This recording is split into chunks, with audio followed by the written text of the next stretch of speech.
there's really no denying that this virtual and physical realities are colliding, like as gaming, AR and metaverse are growing. Gaming has transitioned from the sidelines to the mainstream culture, and now brands are creating in real life experiences and live events in digital realms.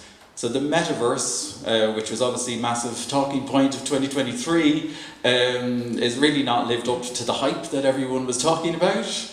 But brands are actually still spending money there, and there are reports there by, who was that one by again? Bloomberg Intelligence reports find that the metaverse is still a massive revenue potential. It still holds that, and even the Paris Olympics, for instance, this year are planning that kind of digital twinning. And no doubt the future will see a greater cohabitation of these virtual and physical personas. But however, there is this question that still remains about inclusivity. A recent survey by VML found that almost 62% of people believe that virtual worlds still lack inclusiveness.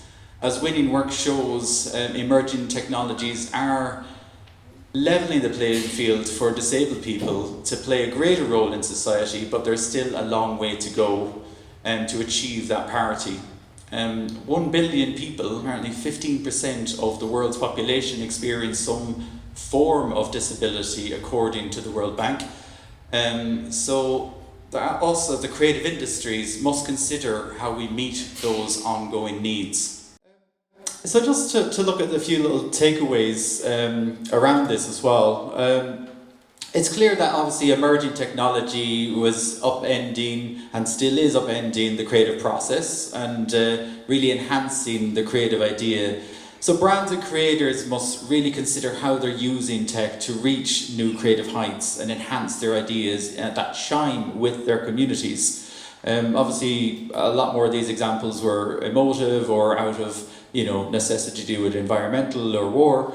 But you can apply these methodologies as well in terms of to brands and challenges that your clients are facing.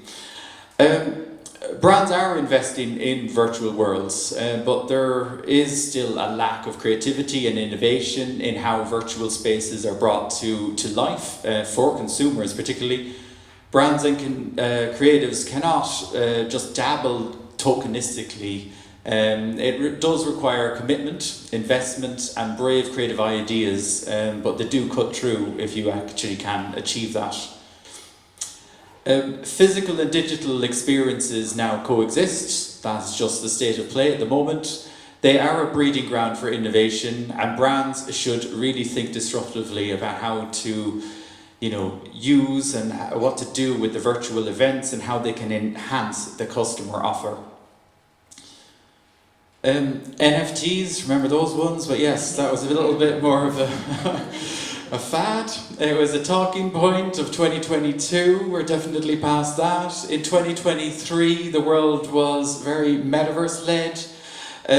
But D&AD jurors did comment on the lack of high-quality work. But they did note when brands did step into virtual spaces and got it right, they really stood to reach consumers through distinctive work. But yeah, it's not about jumping on a fad or anything like that. It's about doing it right, doing it genuinely, and where possible, thinking more longer terms and investing in it. And just one last little point there, but it has obviously become clear over the last number of years that those who master in these digital skills and craft will garner much more competitive advantage as all of our brands and clients are looking for the next thing.